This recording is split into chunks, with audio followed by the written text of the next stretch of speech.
Thank you very much, Jason, and Dr. Caraveau and I are here in beautiful Denton, Texas, and we appreciate the opportunity to do this.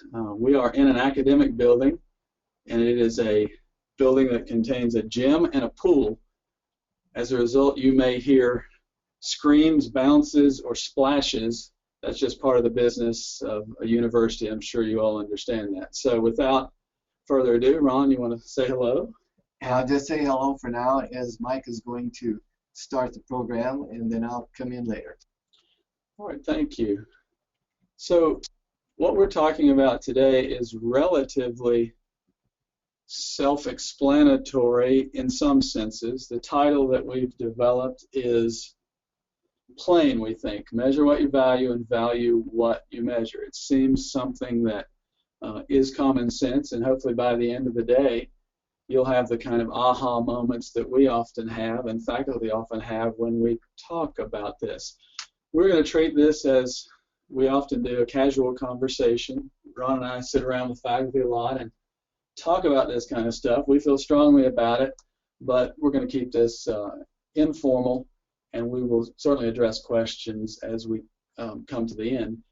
So as Jason noted, and you'll see later, this is a shameless plug. This is the first of a three-part series, and we're expanding the topic over the next 2 Wednesdays, same time. So our agenda for the day.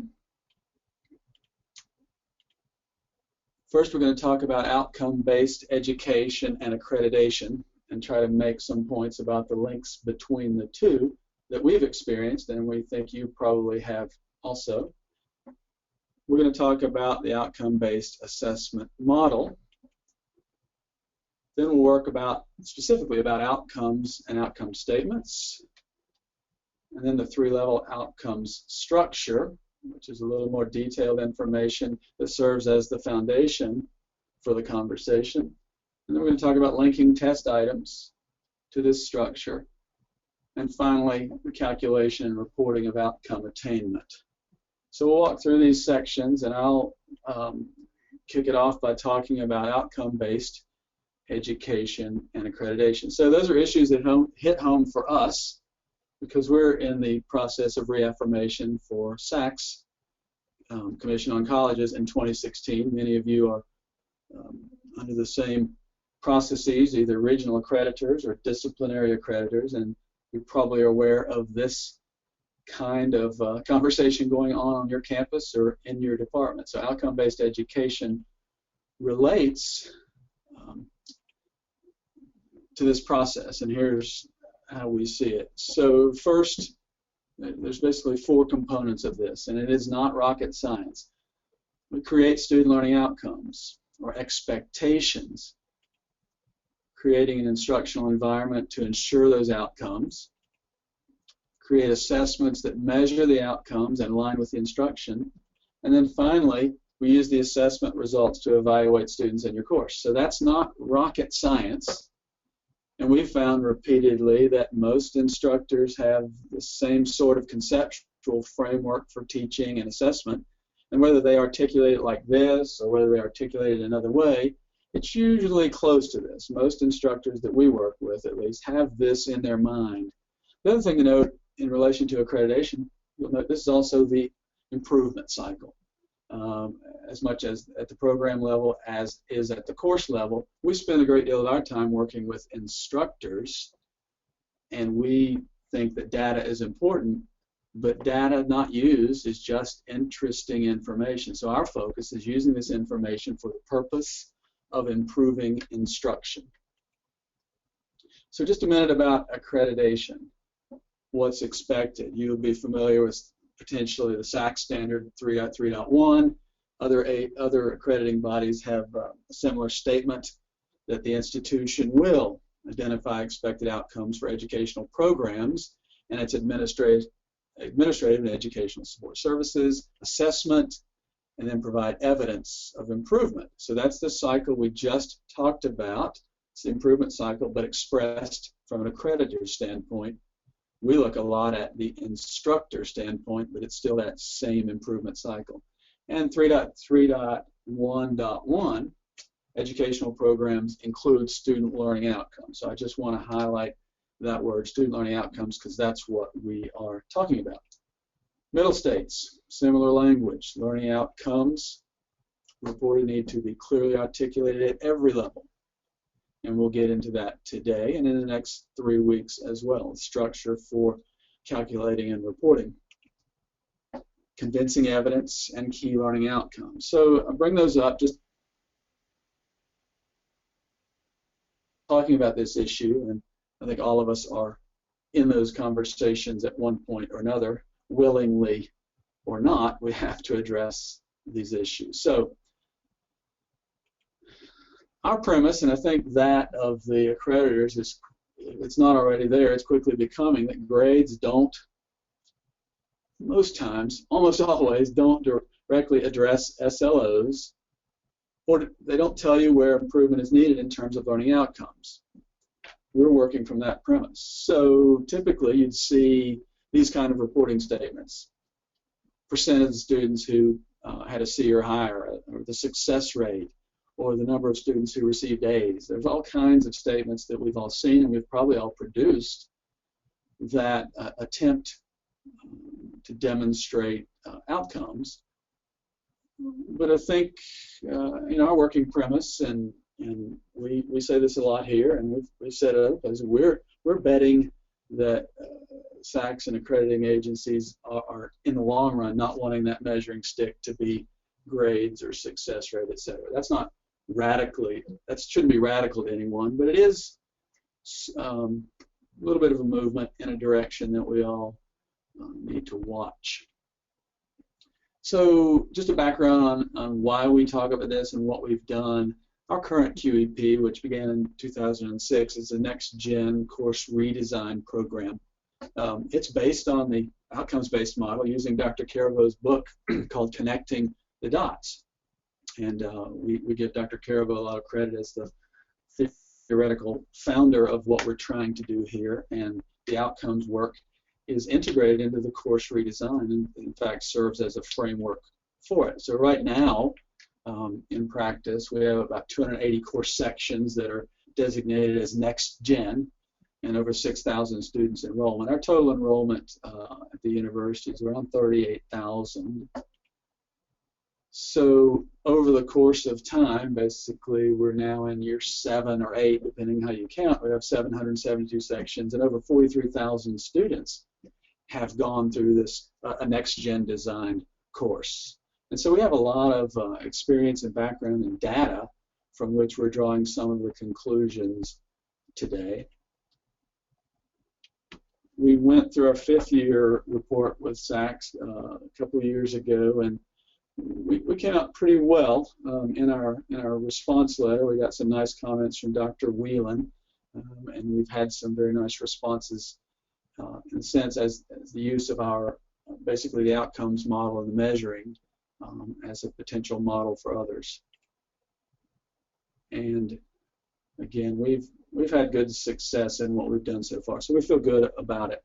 So let's talk for a minute about this whole network of conversation, and everybody's in this conversation, right? So you see the circles, the web, the network of who's interested, who should be interested, who is interested, and as you walk around the circle, you've got, of course, the students in the courses, which is what drives the outcome, and then you can see the various connections between these. In other words, you want to communicate SLOs and attainment levels to various people at various times. And in fact, probably all these people at all times. I do want to point out one thing that we have really believe strongly here, that communicating the attainment to the students within the course is a very, very important component of the structure. I think many of us in the past were concerned about reporting program or institutional outcomes to accrediting agencies, and so we want to make sure that we have plenty of time to go through the rest of the program. So I'm going to hop ahead, and with Dr. Carabo's permission, we will give you the basics of this, and he'll get into the model itself. But these are from his book, Connecting the Dots. And you've seen this before. Develop the student learning outcomes, develop the assessments, use those results, and make changes. That's the improvement cycle.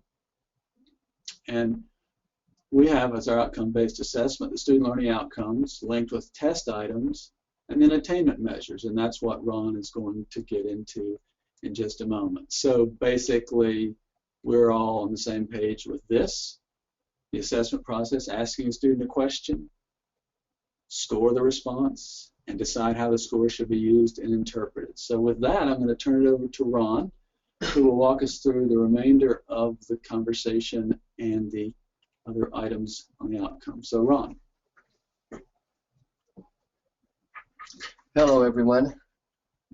Well, we live in an outcome-based world in education. It's become the norm, and that's why the learning outcomes are the base of which everything derives, from which we derive all of our outcome attainment values.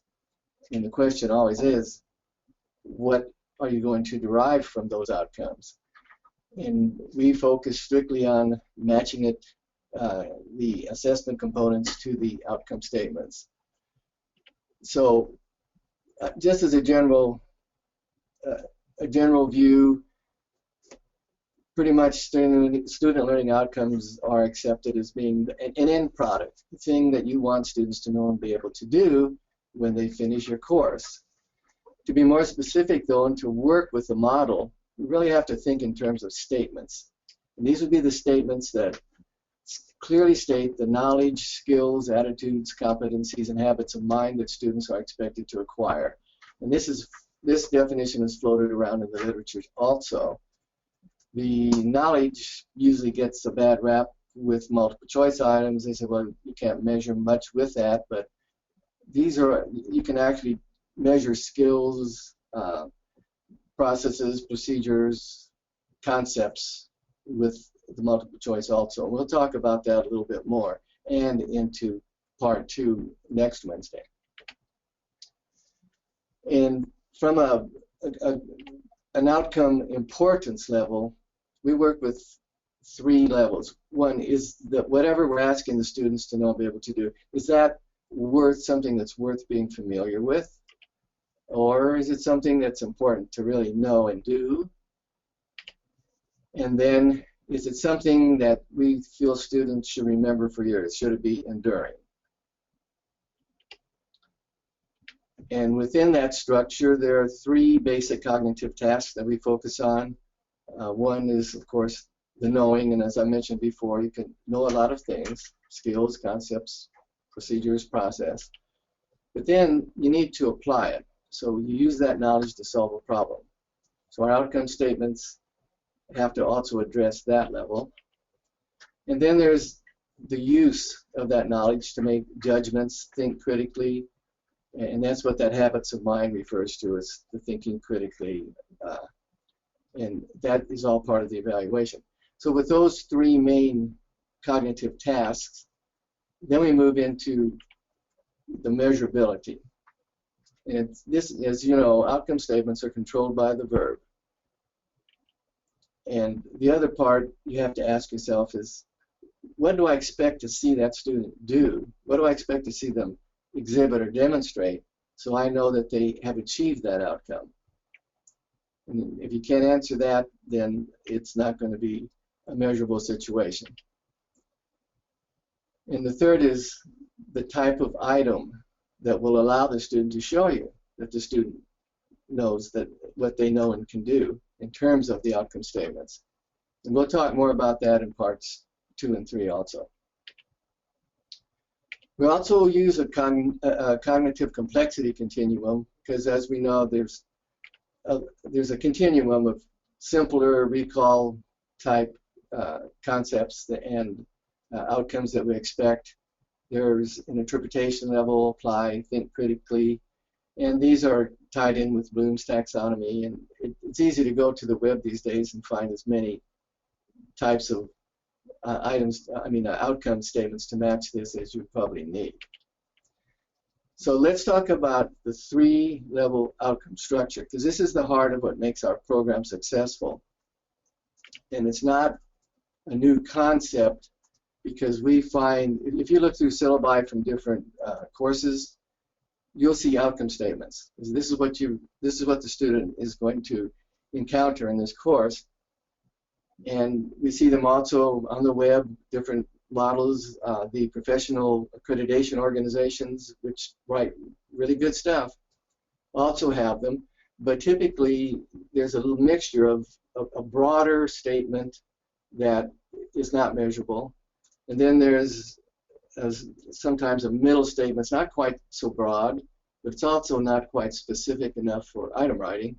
And then there's a very specific level that's straightforward, easy to understand, leaves no question about what the student is going to encounter in terms of outcomes and assessments. So we start with a model with a big goal: understand. It's a good word, and it works, but it's not easily measurable. So we break it down into a second level, the general learning outcome level, or a 1.1. There could be several 1.1s for every one. And notice the words by at the end of each statement.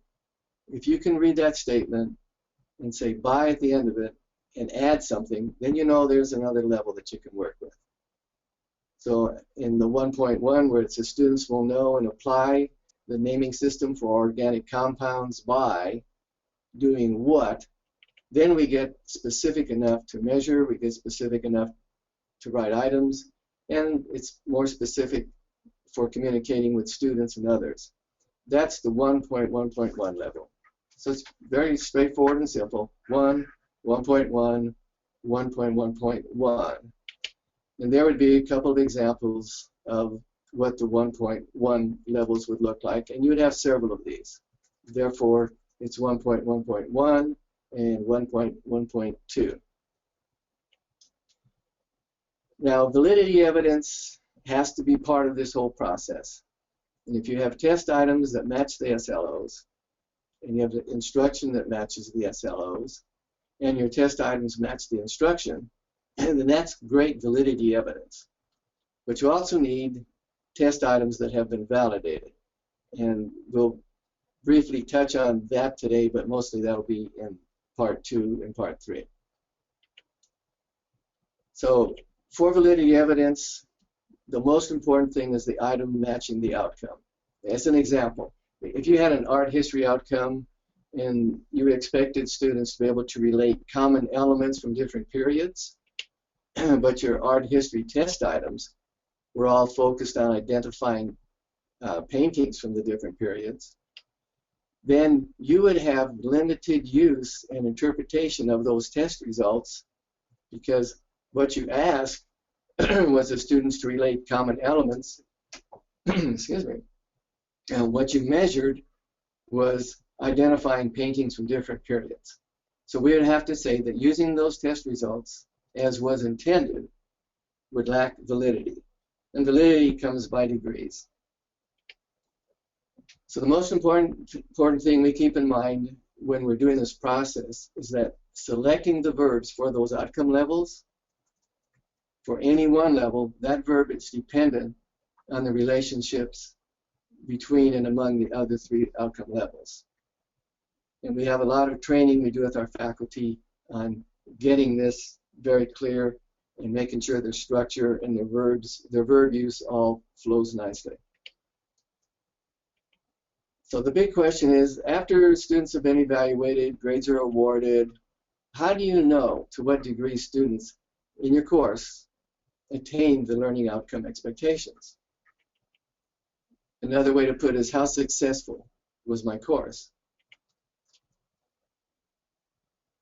So what do we need to know in order to do this evaluation, determine course success? We need to know how well students attain the SLOs. And what we need in order to determine the SLO attainment then is a measuring stick that makes a direct connection between the test results and the outcome statements. So now we're going to talk about how we do that. It's all about coding, keeping in mind that level 1, 1.1, and 1.1.1, we would code from the same outcome statements that you just saw, and I took these from a chemistry course. Our faculty write great stuff, so, and they let us borrow these things. At the third level, where we get down to the item writing, you see it says 1.1, and notice it says specific learning outcome with a little s. That's to designate the difference between this third, or this very specific level of the structure, and the general term big SLO, because all of these are student learning outcomes. But we use a little s to be specific about the level we're on, because that's the level we write the test item on. And the item could be the following molecule contains which following functional group. There'd be a little picture of it. And again, this is an actual item. And those are the three options. So in this case, it sets up as a multiple choice item, but the instructor is really always teaching at that 1.1 and 1.1.2 level, and it could have asked this to be a written response. And they would still be teaching at that specific level, but perhaps with a written response using the rubric at a little bit higher level. And we'll address that too. Let me ask you a question, Ron. Do you find that most instructors have these kind of outcomes in their classes already, or what is your experience in terms of walking up to an instructor and asking them about this? Yeah, and I've been here since 2006, which is when the QEP was initiated, that we've just finished the 50 report on. And it took about 4 years to find out that there's nothing that is structured well enough that the instructor can immediately start writing items from their outcomes. So when they get the structure down, they're very happy to see it, and then they can answer the questions that students ask. They say, well, you know, we took this course. They didn't really tell us exactly what we're supposed to know and be able to do. Then they taught something different, and then they put these items in that were real hard, just to, I guess, to find out if we're smart or not. And I said, well, what did you do about that?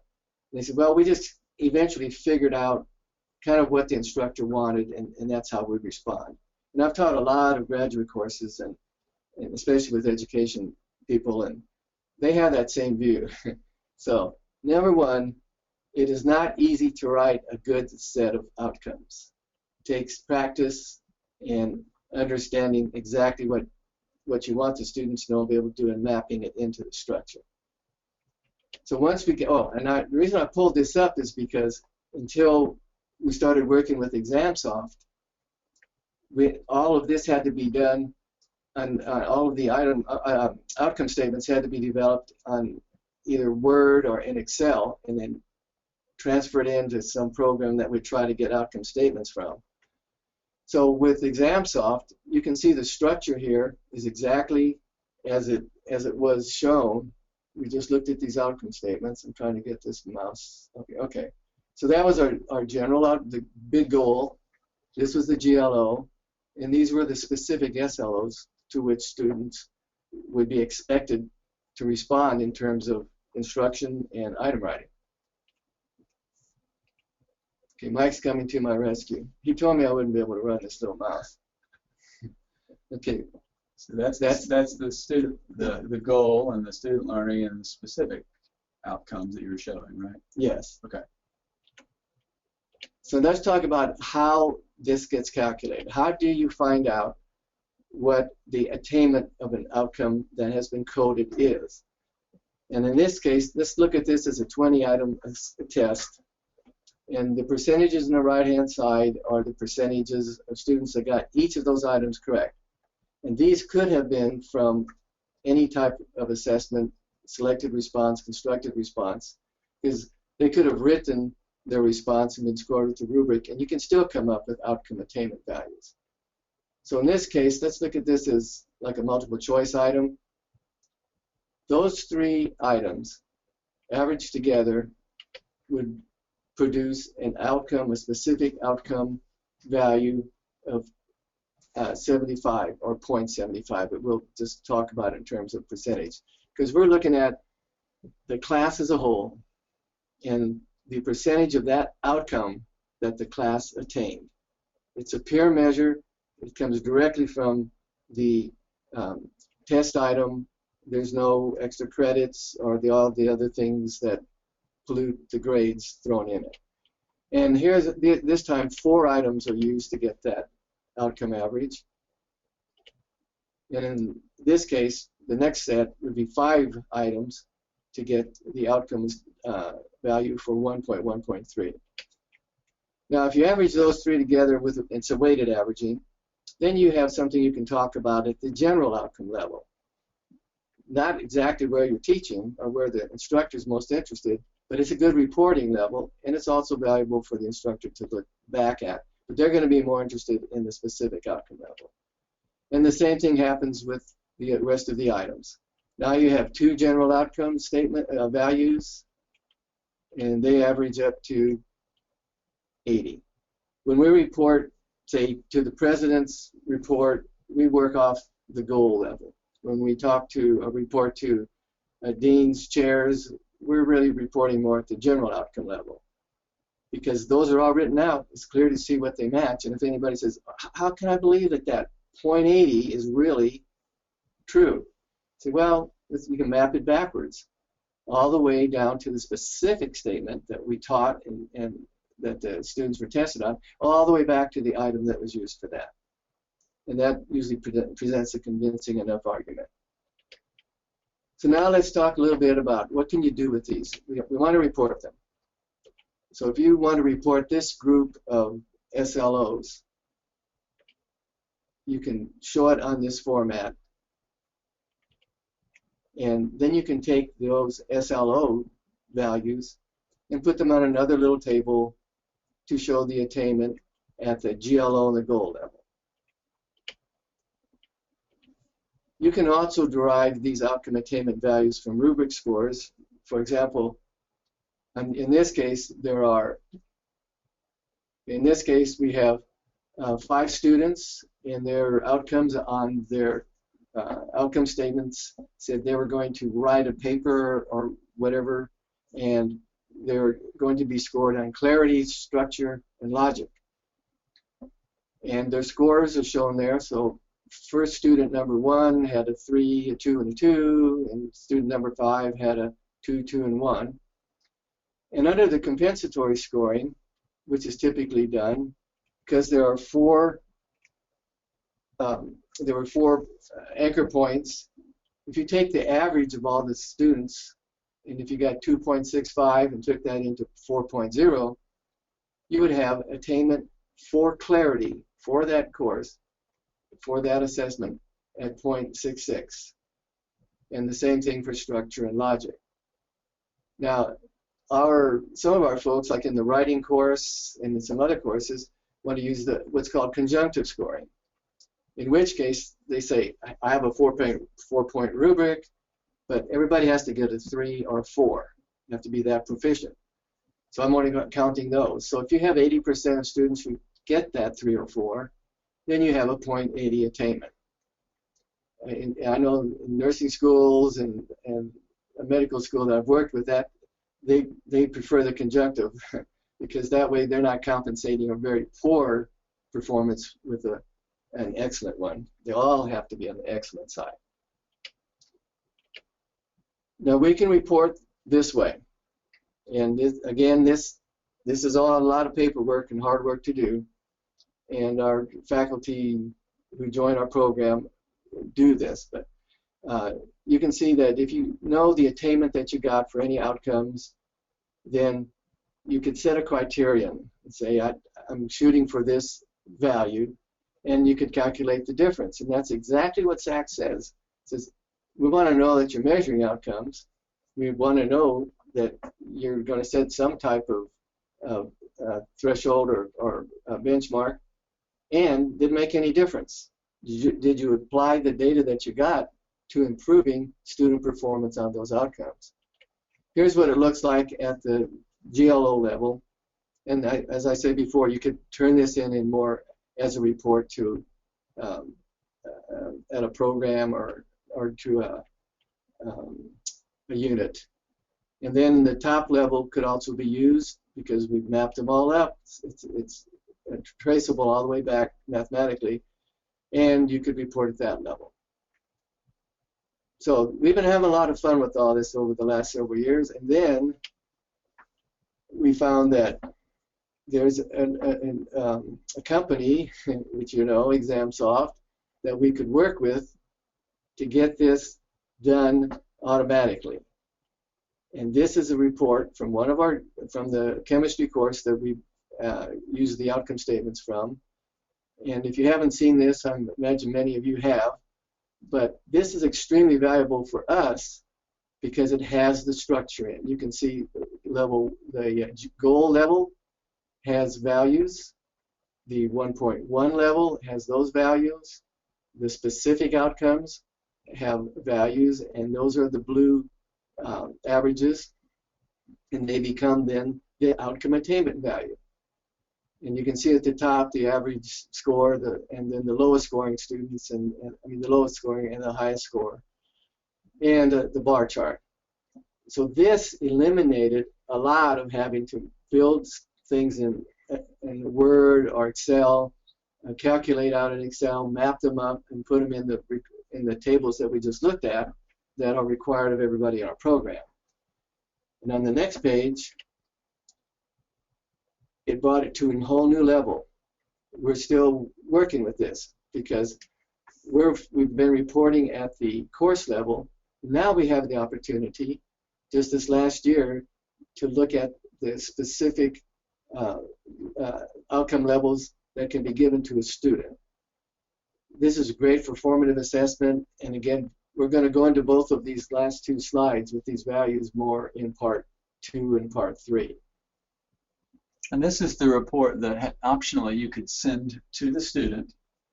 It gives them the feedback, strengths and improvement against each learning outcome, and tells them comparatively how they scored against their colleagues. And the diagram, the indicators on the right, we'll talk about more in part 2. You can also do this and give the student the rubric that you're using if you're scoring a written response. And as you know, that's the value of the rubric, is helping the students see what they're expected to, the quality and the quantity they're expected to have for any particular outcome statement. In this case, the outcome statements on the left-hand side are at the specific level, 1.2.1, 1.2.2. Typically, rubrics more operate at the 1.1 level, the general outcome level, but this worked out well for this chemistry course. And of course, the students also would see this from their written response. And again, those are the outcome attainment values. And so we do have something to map into our structure. This was the essay test, and you can see the same statements there, just measured with the written response. And stay on there a minute for you to look at it. Sorry if I rushed you through there. And you can see again the red diamonds for the range of low and high score, and then the average with the blue triangle. So while this is an important for the institution because you can get data, this really is designed to give that feedback to the instructor. This is a where are we in the course as a result of this particular assessment. And we're going to focus on that formative assessment in part 2. So we're really at the end here, and we see that we can report outcome attainment at the course level, and we can say the class as a whole met the criterion on 4 out of 5 learning outcomes. The accreditors love this. The class met the criterion on both general outcomes and the overall goal. This can be reported, looked at by the instructor, but also reported at any level. An improvement goal is to raise the general outcome criteria to 82%. Our improvement goal is to increase the difference in the goal 1 attainment by 5 points within a year. This is something that is very objective. You can grab a hold of it, and then you can use the data to go back and look at your course, look at your instruction, and make decisions, instructional decisions. And we put the program level in this this number one presentation, even though we're going to talk about it more in the next two. But at the program level, you could say things like students in the program met the criterion on 4 out of 5 specific learning outcomes. The program met its criterion on general outcome 1, 3, and 4, and on goals 1 and 2. Or a program improvement goal is to bring the attainment rate for general outcome 2 up to the criterion level. And everybody would know what we're talking about because it's all laid out in both the outcome structure as well as the assessment structure. So one of the things that we like to add at this point is what are the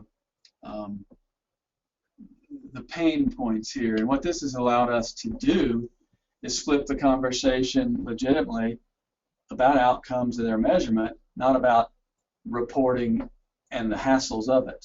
And that's where we'd all rather be, I think, talking with faculty and programs and deans and everybody else about actual outcomes and whether they're measurable and how good they are, not so much whether you're going to use this system or that system or put it in a spreadsheet. Or that's where the conversation stayed for a long time. And so when we started partnering with ExamSoft, it's been almost 3 years now, and having this conversation, we could see that potential in this product, and it has evolved to the point where we feel it gets us away from the bureaucracy conversation, basically.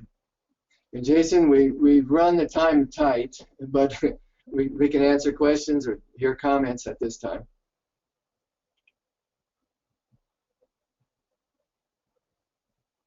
Excellent. Thank you so much,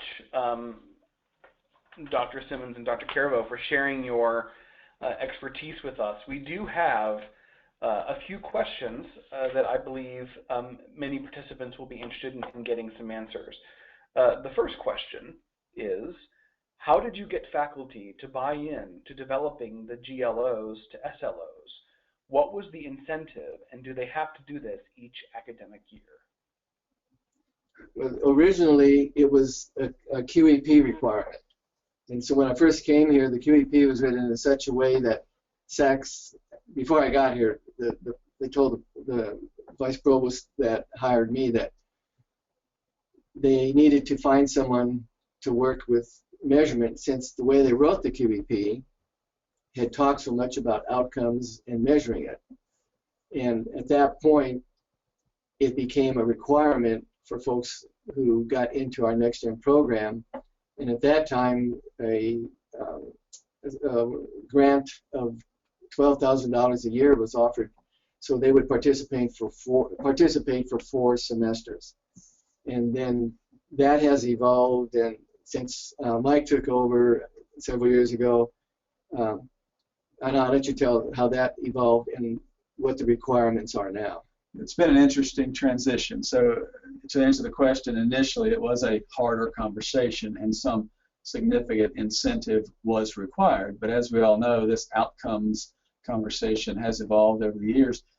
And now there are many faculty members doing this who aren't a part of this program and don't use ExamSoft, for example. That we find they don't have to be a part of this. We provide some incentives now. Folks are going through redesign. We have 6, 7, 8 courses at any given time, and they have some financial incentive. It's far less now. We found that it wasn't the money. After a while, it wasn't the money. I mean, we reduced it every year, and the same number of people came. So what was the key? It was the overhead. It was the what extra are you asking me to do that was the real magic trick, and that's what sent us off on this search for things like ExamSoft, because they didn't disagree with the theory, they didn't mind talking about objectives and outcomes, they didn't mind assessing well, but they did mind the extra, I got to put this in a spreadsheet kind of stuff. And once we started moving down that road and making it easier with and eliminating, or at least reducing the overhead. You can never reduce the need to write quality outcomes and do good assessment. But the extra stuff in the reporting side, I think that's where we've made some success. So it's not so much more about the money, it's about the not adding to faculty workload. So that's been our approach. It's evolved over 7 years. It was not, starting that way, but we've evolved there, I think. And one of the comments that almost all of our folks make after they get into this is, writing outcomes was the hardest thing I've ever done, and I've been teaching for a lot of years.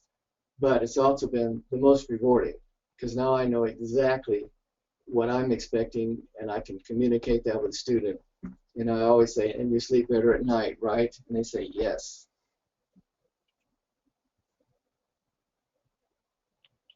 Excellent. Thank you. The next question is, when labeling questions in ExamSoft, do you add the goal, GLO, and SLO, or do you only tag with the SLO? Right. We tag at 3 levels. The goal and the SLO, and the 3 levels, the GLO and the SLO. That allows the database to work. You could just tag the goal, but in order to use the 3-level structure, you've got to get to that very specific outcome level in the course that's mapped to items. Thank you. Who sets the percentage level of attainment for the outcome? Is it the curriculum committee? Well, it depends, right? So it's by course. Or in core assessment, there are institutional standards that are set. In some departmental accreditation assessments, there are standards that they've set in their assessment plan. I mean, it varies, but generally it starts at the course level. In our specific redesign program, it's always the instructor's call, unless they have some external mandate from either a program, degree, or external accreditor. But generally, the faculty sets that attainment value. And we're still working with IR and E to see how this maps in with the full campus, because each instructor will have their criteria and criterion, and then a department would have to buy into that and set something together. And that hasn't happened, and that would be a very interesting conversation, because now that the outcomes are so specific, we can state at the goal level how students are doing with a good measurement. And the question would be to ask the next, the administration above that, so what exactly is it that you are looking for? And we'll show you next week how this maps into the program level, and how the program level maps into the institutional level. But there has to be some agreement on what those outcomes are. And in part 3, we'll get a little bit into the NILOA's work and the scoring the value rubrics from ACNU and the DQP. Everybody's trying to get something written down that says this is what a student should look like when they finish this program, or this is what they should look like when they finish this course, and all the sections maybe should match. This is just the vehicle that can answer all of those questions. And as where we are now, it's only course values that are being reported. Thank you. The next question, how do you use the KR20 score as a measure of exam reliability? Should faculty be looking at this in the summary report? Yeah, I think they should look at the KR20. It's a good value, but it's considered to be the lowest threshold value. So if you have a KR20 of 0.85, that means treat it as that being a low threshold. There are, well, they'll use a Cronbach alpha for the, I think, the written responses, and it depends on how much faith you want to have in the KR20. But if you have, if you're looking at what's on the screen now, you notice that's 0.84.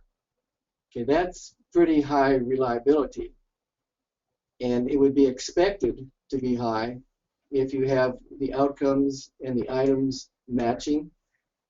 And if you set it up to where your GLOs are subparts of the domain that you're measuring with your goals.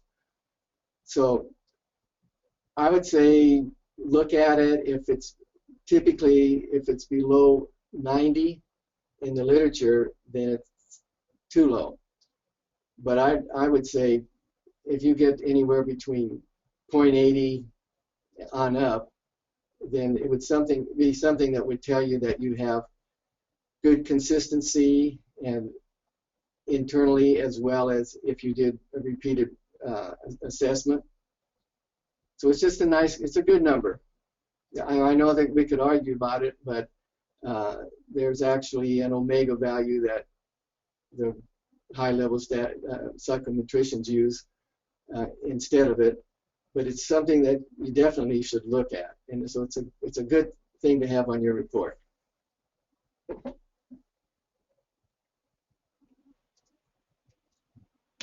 Excellent. Thank you very much. We have a couple more questions.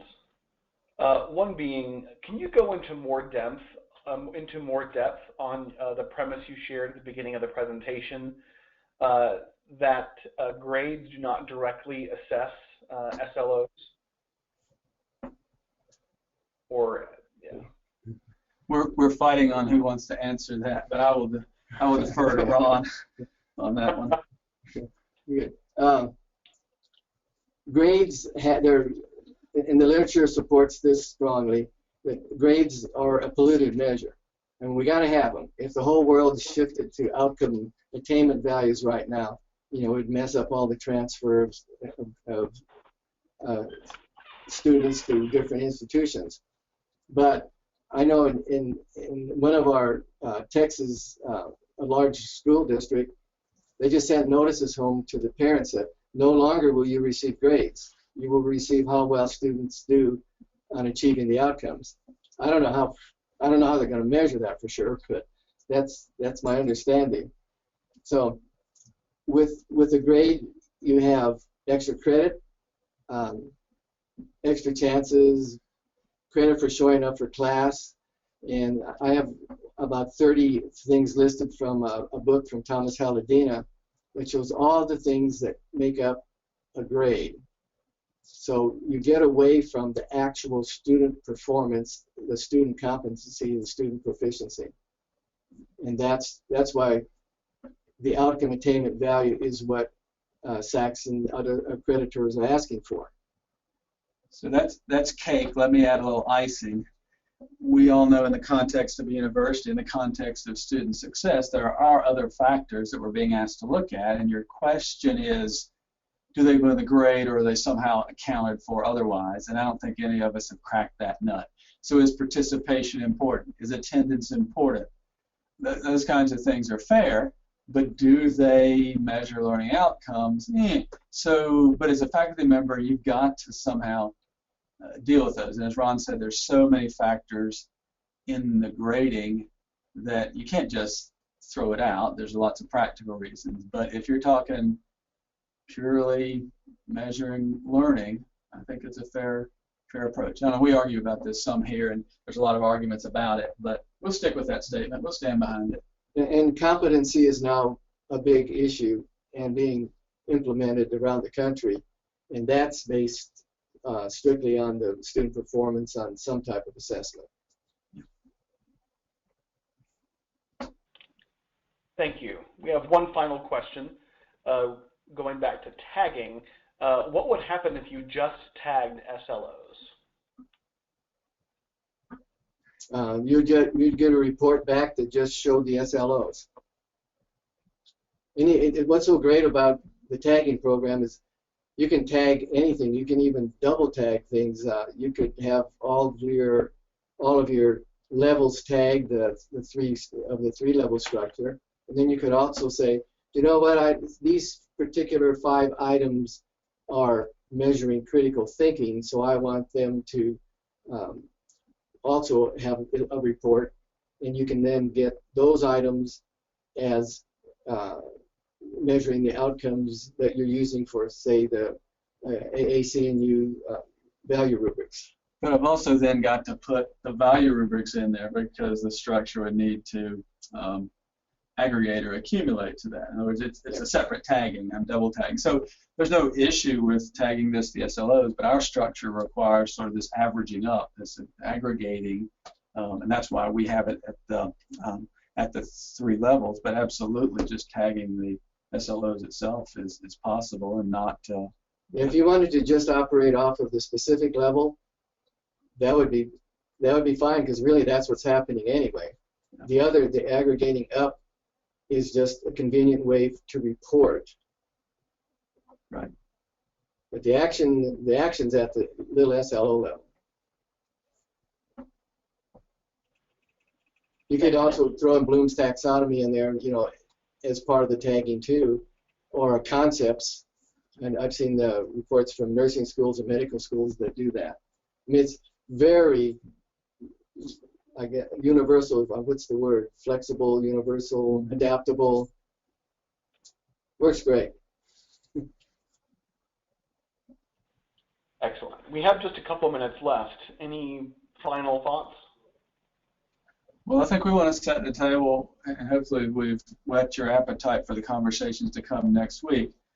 We've talked about the structure for doing this, but the notion of both reporting and using it in the larger senses institutionally and programmatically, but also, and more important to us, the idea of improving instruction. That's really where we spend a lot of our time. How can you do this? And we've got some great examples of our faculty members and others who do this, use this information to improve instruction. So I think, our